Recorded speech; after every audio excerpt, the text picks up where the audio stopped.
on guys, the Comics Kid 2099 here. Welcome to day 83 of the 365-day graphic novel review challenge. Today, I want to talk to you about Superman, Panic in the Sky. This is a story that I've actually talked about before, like 4 years ago. I talked about this story, and I contemplated not doing another video on it. I contemplated just skipping this book and talking about another Superman book, but I did have some new thoughts that I wanted to talk about a little bit concerning this book that I didn't talk about the last time I did a video on this book. So I'm going to talk about it again. One of the things that I really like about this book is that it feels really epic in a way that a lot of superhero stories usually don't. Specifically, Superman stories from the early to mid-90s. You look at like Crisis of the Crimson Kryptonite or Time and Time Again, and those are stories that I more or less like with a few caveats. I don't necessarily think that they are as big and huge as Panic in the Sky is. Panic in the Sky is like an 8-issue alien invasion story, and it brings together the entire DC universe to repel this alien invasion. It feels a lot more closer to Crisis on Infinite Earths or Infinite Crisis than it does, say, Crisis of the Crimson Kryptonite, which is just a Superman story. And I think the big reason that it feels more like a big DC Universe story is because Dan Jurgens, who is the guy who wrote part of this story, he was going to be writing Justice League shortly after this story concluded, and he wanted to bring Superman into the Justice League, which is a pretty big deal for this time period. You may have heard of the Justice League International series by J.M. DeMatteis and Keith Giffen and Kevin Maguire, which started shortly after Legends, which was in the mid-80s, and they wanted to do the Big Seven. They wanted to do Green Lantern, Flash, Wonder Woman, Superman, Batman, and they were pretty much told flat out by just about every editor at DC, no, you can't use the Big Seven, because at this time the DC Universe was still being molded after the events of Crisis on Infinite Earths. So the editorial of the Wonder Woman series said, no, we're still trying to figure out how we want to do Wonder Woman. We don't want someone else using Wonder Woman also, so you can't use Wonder Woman. And then the Green Lantern book said, you can't use the main Green Lantern, but you can use Guy Gardner. And then the Superman editorial, they said you can't use Superman. Well, by this point, it had been like 8 years since Justice League International started, and that series had a good long run. And by now, I guess Dan Jurgens was coming in to replace them, and he was thinking, you know, we've already had our chance to develop this version of Superman.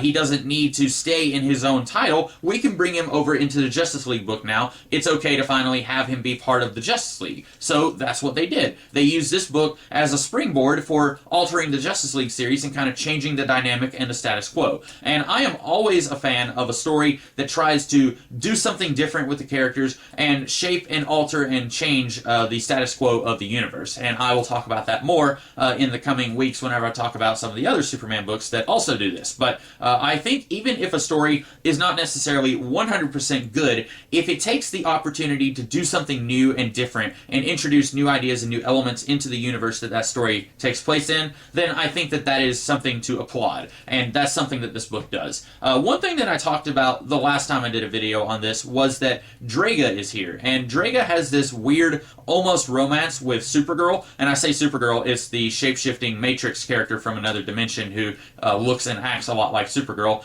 He has this weird almost romance with Supergirl, and she says that he's one of the most honorable characters that she knows, which is a little strange because I wouldn't necessarily call Drega a very honorable character. He's still on the side of sort of villainous and sort of anti-heroic.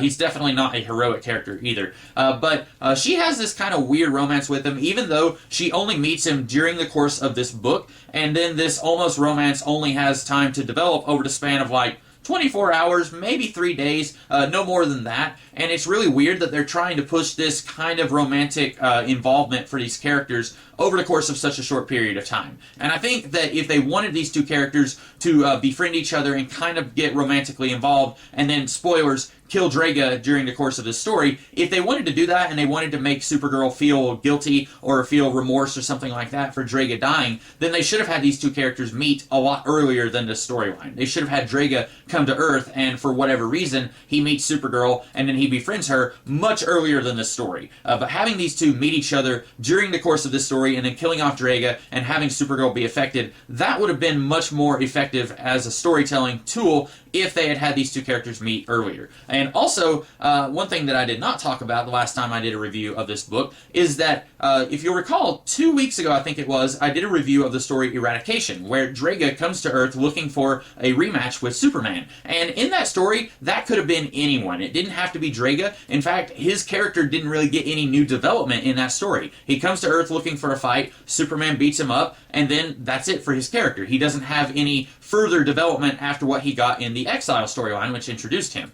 Here, once again, he's looking for a rematch with Superman, and fortunately, his characterization does go in a different direction. He's killed here in defending the Earth, and as Supergirl said, he is a little bit of an honorable character. Now, I wouldn't necessarily say that he's the most honorable character like what Supergirl says, but his character does actually go somewhere, which it did not go in the Eradication storyline. I could very easily say that you did not have to have Draga in the Eradication storyline. You could have introduced him in the Exile storyline, and then brought him back in this Panic in the Sky storyline, or brought him back a little bit earlier, as the case may be. Bring him back here, and then you can take his character to the place that you want to take him in this story. I still maintain that he was completely unnecessary, and that you did not need to have him in the Eradication storyline, but I did like where his character went in this storyline. Overall, I like this story. I like having big, huge alien invasion stories. They can get a little tiresome if you overdo it, but at this point, we haven't really seen a whole lot of big, huge alien invasion stories in the DC Universe since Crisis on Infinite Earths, which was kind of the beginning of a new DC Universe, if you will. So I think that this is a good story. I like that it uses the big, huge alien invasion thing as a way to alter the makeup of the DC Universe. Let's use this to bring Superman in contact with some of these other superheroes and let him become a member of the Justice League. I like that. I also like the way that they take Draga's character before they kill him off. So I think that this book is solid. I think that if you enjoy those big, huge DC Universe crossovers that this almost acts like but isn't really, then you would probably enjoy Panic in the Sky. So that is all that I have to say about this story. I hope that you guys liked this video, and if you did, be sure to like, share, comment, and subscribe, and I will be back tomorrow with an entirely different video. In the meantime, you guys have a great rest of the day. Catch you later.